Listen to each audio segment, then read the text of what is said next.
Good morning, good afternoon, and good evening. At long last, Kurt, finally, where have you been? You're useless. Sorry. This has been a long time coming. But sort of works to a plan that I had in my head. I imagined the draft happening a lot longer than it did. It was wrapped up quite quick. People were eager to get in and get their picks and smash it out in a couple of days. I thought it would take a week or two, but it is what it is. But welcome in, everyone. Hope you're doing very well. Today we finally start, which should be Thursday. Recording this on Wednesday, should be Thursday. The start of the team preview series. I've re-recorded a lot of these because I wasn't happy with what came out, and I've added a few decent, basic graphics to show you some team details. Who the team is above me, obviously. To the right of me, you've got the actual squad and my predicted 11, and to the left of me, you have the team details, so the manager, the team name, the colours, etc. So simple enough layout. What we're basically doing here is running over who each person has selected, and we'll be discussing basically my thoughts on their teams. As much as I have a franchise team, I own a club,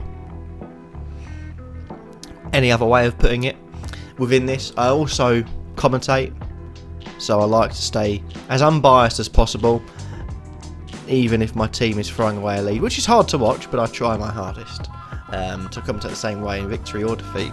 So I'm doing this series basically to look over everyone's teams, hype it up, so we'll have a video every single evening at 7 PM. That's Thursday, Friday, Saturday, Sunday, Monday, Tuesday, Wednesday, Thursday, Friday, Saturday. Which is 10 days. Yeah, just did that in my head. Just 10 days. There we go. And then Sunday, what's happening Sunday?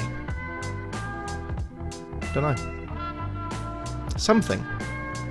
But basically we're just reviewing over the team. So we thought we'd start with a team that is close to, I think it's close to my heart, because I do feel sorry for poor AWOS who had to manage 2 seasons worth of SCITT and SCITT teams to get a handful of wins. I think I can count them on my hand in the 2 competitions combined.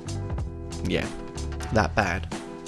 But I think he's done alright in the draft. Picked up some good players, picked up some variations as well. I think that was the problem last time. He didn't have much variation, albeit Kuldeep was a decent alternative to bowling. I look at his team now and I think there are some really good picks in there. In terms of retaining, he chose to pick or retain 6 players, which I thought was a bit of a shock. When you look at who he's retained, I don't think it's too much of a shock at all.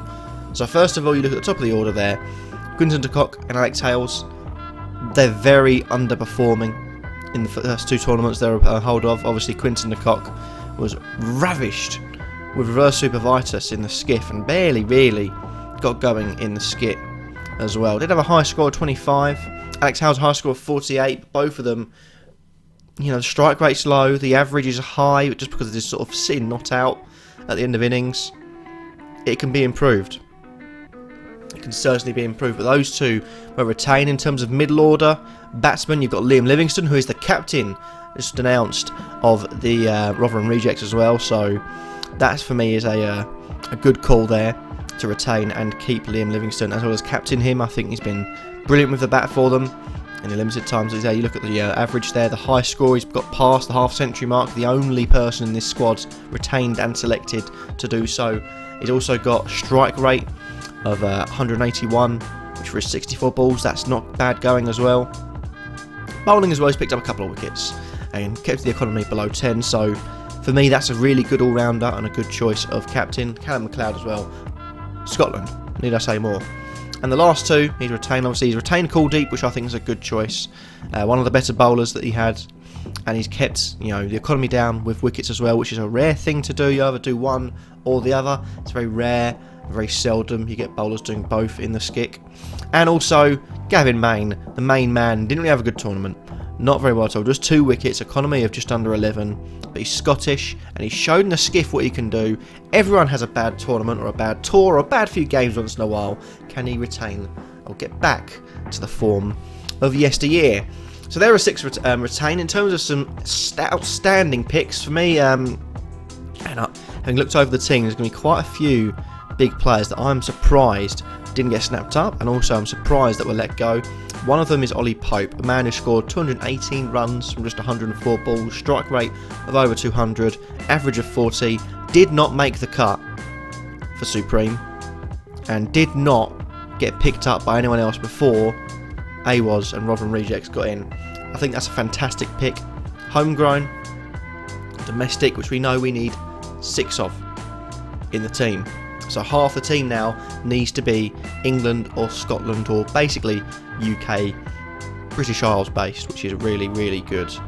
Another thing to note with this one is that he can also keep as well, so you don't have to keep Quinton de Kock in the team. Another man that I think may just have gone a bit under the radar is Colin Munro, a man that hasn't bowled too much, hasn't batted too much, doesn't have too much of runs to his name, just 80 runs from 52 balls, hasn't taken any wickets, just bowled 18 balls, but he's hard to get away.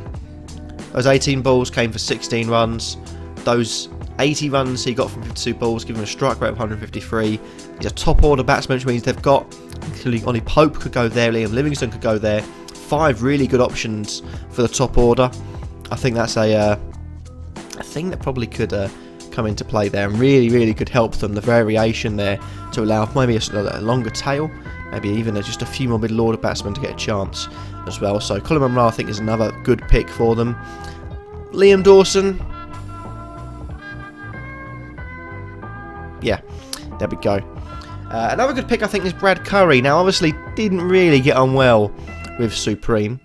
Picked up just 2 wickets, but the economy is 7.68. He bowled 82 balls, and that's a theme of what AWOS has gone for. If you include the fact that I don't think Gavin Main gets a game because of Brad Curry coming in, so I think it could be Curry and McLeod. But again, this is not an official lineup, this is predicted, that's why there's no keeper, bowler 1 or bowler 2. If there is a captain, that's the captain that's been announced at the time of me making this video. The bowlers here who selected, the economy's low. Excluding Dawson, who I think is just to, pretty much be batsman and bowler. You can move him anywhere from pretty much 5 to 9, and he can do a solid job. You're looking at Brad Curry coming in, new bowler, 7.68 economy. Shaheen Shah freebie, we all know and love him. Didn't bowl too much, but economy of 7.86. Stuart Broad didn't pick up any wickets until we got to the knockout stage, where he got his first wicket. He didn't pick any wickets up in the group stages, but his economy was 8.74, and we all know Stuart Broad is a very, very good bowler, and perhaps now with the potential of the rankings not decreasing for the older players, he could become a really, really good pick. And also Adam Zampa, just 42 balls he bowled, but an economy of 6.29. Wickets though, a few and far between. Not many of their bowlers have picked up many wickets. Livingston on 3 and Kuldeep on 5 are retained. Liam Dawson coming in with 4. Stuart Broad obviously got 0, 2 for Curry, 1 for a freebie, and then 1 also for Zampa. So there is maybe concern there that they're not going for too many wicket-taking bowlers, and that obviously is a way you get bonus points in the SCITT. But looking at the lineup as a whole, they needed to keep runs down quite a few times, and we can go over them if we need be. They were pretty much destroyed with poor bowling and great batting against them. Now, they're keeping the economy low with any luck, and if they keep the economy low, they can force mistakes, and perhaps that is the way they're going. I think it's really, really smart picking from AWOS. I think past tournament, he probably maybe picked a few wrong players, he retained the wrong players, but looking here, he's retained some interesting picks, but ones that could come good. He has selected some really, really good players and strong performers from other teams, and also in the skiff as well, we've got to remember. So for me, this is a good looking team. I think the strongest rejects have looked yet, which for me is an intriguing one. But that'll just do it. I'm not really going to know how long these videos are going to go until I do them. I'm not planning to make an 8-minute, 10-minute, 12-minute mark for so many ads. I don't even think I can put ads on this channel. This is just for me to have a bit of fun and hype up the SCITT, because we're ready for this. We are ready. So thank you all for watching. Let me know who you want next, and I will duly not listen to it, because I've already had an order of these, and I've probably already recorded like 7 or 8 of these, and maybe even scheduled them on YouTube by the time you comment. So if you do comment, well, I'm not going to stop you, but it may be in vain. Thank you though for watching. Hopefully you all enjoyed. Smile. Keep happy. I've had a tough time with work, but I'm back, and I'll hopefully be streaming on Thursday. Maybe. Big maybe. Still very busy. Haven't been to the gym in a while. Need to go to the gym, so we'll see.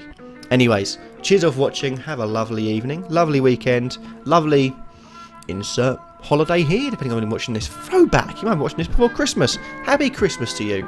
If not, enjoy the day, smile, and I'll see you tomorrow. Peace out.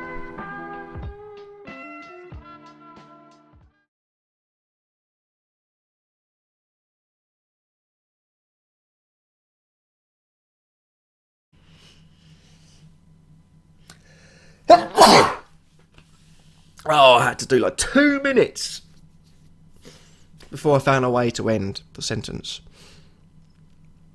Please cut this out, Kurt. Oh, lovely.